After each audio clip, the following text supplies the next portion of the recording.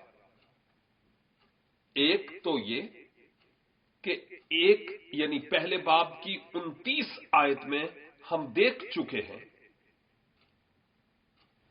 کہ یوحنا نے یسوع کو اپنی طرف آتے دیکھ کر کہا، دیکھو یہ خدا کا برہ ہے جو دنیا کا گناہ اٹھا لے جاتا ہے۔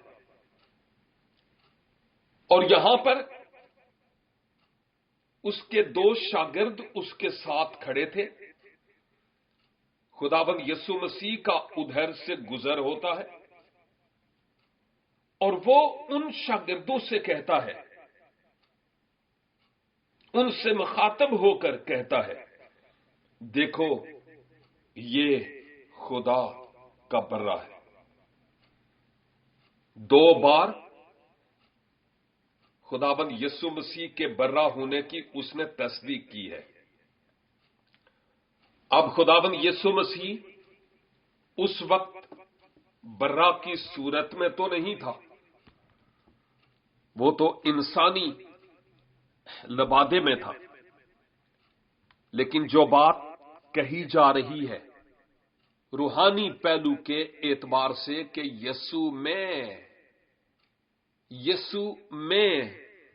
یسوع کے اندر وہ برہ تھا جو نادیدنی تھا، کیونکہ وہ بنی نوع انسان کے لیے کفارہ ہونے کے لیے آیا۔ برہ اس لیے بھی یہاں پر پیش کیا گیا کہ قربانیاں بروں کی ہی ہوتی تھی، میل برے کی، اور خداوند یسوع مسیح جب آتا ہے تو یوحنا چونکہ اچھی طرح عہد عتیق سے بھی واقفیت رکھتا تھا، ایک تو دیکھتے ہی کہا کہ دیکھو یہ خدا کا برہ ہے جو دنیا کا گناہ اٹھا لے جاتا ہے۔ دوسرے دن پھر تصدیق کی اپنے 2 شاگردوں کے سامنے کہ یہ خدا کا برہ ہے۔ یہ 2 شاگرد کون تھے؟ ایک تو بات کلیئر ہے کہ اندریاس تھا، لیکن دوسرے کے بارے میں ہمیں اتنا صحیح معلوم نہیں ہے، لیکن عالم کہتے ہیں کہ یہ اس انجیل کا مصنف یوحنا تھا۔ جب میں انجیل کے مصنف کی بات کرتا ہوں تو اس سے مراد یہ ہے کہ کتاب مقدس کا اصل مصنف تو خدا بذات خود ہے،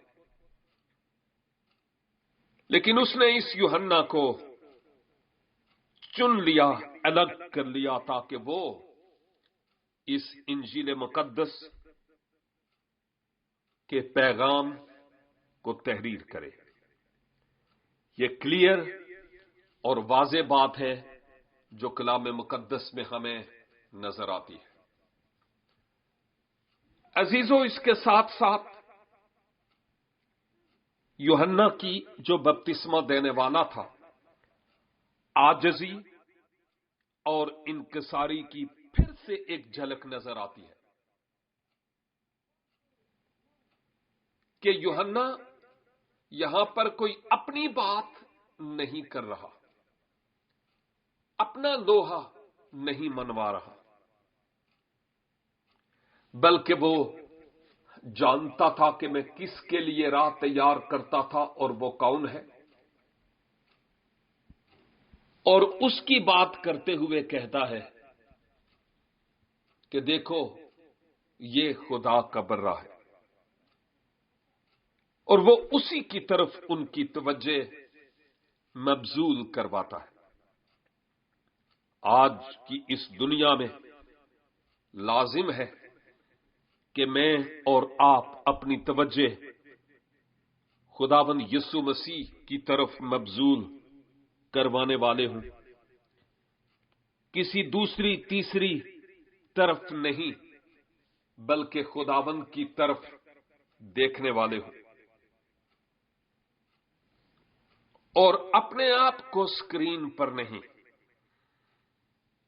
بلکہ ہم میں ہمارے وسیلہ سے، ہماری گفتار کے وسیلہ سے خداوند یسوع مسیح نظر آنا چاہیے۔ یہ حقیقت ہے خداوند کے پاک کلام کی، تو لازم ہے کہ اس حقیقت کو ہم بطور احسن قبول کریں کہ انکساری، حلیمی اور فروتنی کا دامن کسی صورت میں نہ چھوڑے۔ لوگوں کی پوری توجہ خداوند یسوع مسیح کی طرف ہو۔ لوگ ہم پر نگاہ نہیں بلکہ جب ہم پر نگاہ کریں تو ان کو خداوند یسوع مسیح اور اس کے بڑے بڑے کام ان کو نظر آئے۔ یہ لازم ہے۔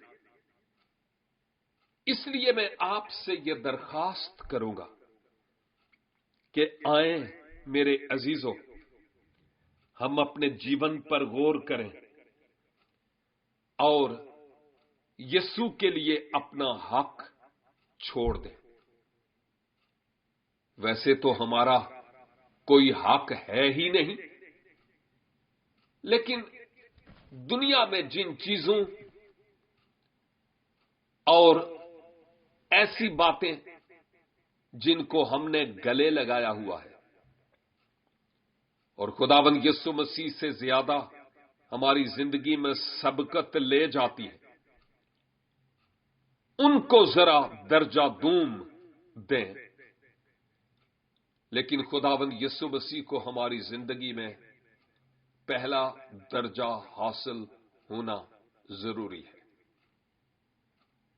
میرے عزیز بھائیوں اور بہنوں، آئیں ہم ہر طرح کی ناراستی سے باز آ کر خداوند کو اپنے جیون میں اہم ترین درجہ دینے والے ہوں اور اس کو موقع دیں کہ وہ ہماری زندگی میں کام کرے۔ بار بار یوحنا کی وہ بات یاد آتی ہے کہ ضرور ہے کہ ہم گھٹیں اور وہ بڑھے، اور وہ بڑھنا چاہتا ہے بشرطے کہ ہم اپنی زندگی میں اس کو اول مقام دیں۔ پیارے آسمانی باپ، جب ہم اپنی زندگی پر نگاہ کرتے ہیں تو ہماری خودی، ہماری میں، ہمارے غرور اور ہمارے گھمنڈ کے سوا کچھ نظر نہیں آتا۔ منت کرتا ہوں کہ اے باپ، اپنے بیٹے خداوند یسوع مسیح ناصری کے نام سے ہمیں معاف کر، ہماری سوچیں تیری ہو جائیں، ہمارے خیال تیرے ہو جائیں، ہمارے اٹھنے بیٹھنے میں تو نظر آئے، ہر طرح کی لعنت سے اور برائی سے ہمیں محفوظ رکھ، تاکہ تجھ خداوند کے عرفان میں ہم بڑھتے اور ترقی پاتے چلے جائیں اور بہتےروں کے لیے ہم برکت کا سبب ٹھہریں۔ تیرے کلام کے لیے تیرا شکر ادا کرتے ہیں جو ہمارے قدموں کے لیے چراغ اور ہماری راہ کے لیے روشنی ہے۔ فضل بخش کہ اس کلام کو ہم اپنی زندگی میں اول درجہ اور ترجیح دینے والے ہوں، کہ ہمارے ہر ایک فعل سے صرف اور صرف تو جلال پاتا ہوا نظر آئے۔ ہمیں فروتن، حلیم اور انکسار بنا، اور ہماری ہر ایک بات سے خداوند تیرے قدوس نام کو جلال ملے۔ ہماری دعا تیرے حضور مانند بخور کے پہنچے مانگتے ہیں اپنے پیارے خداوند یسوع مسیح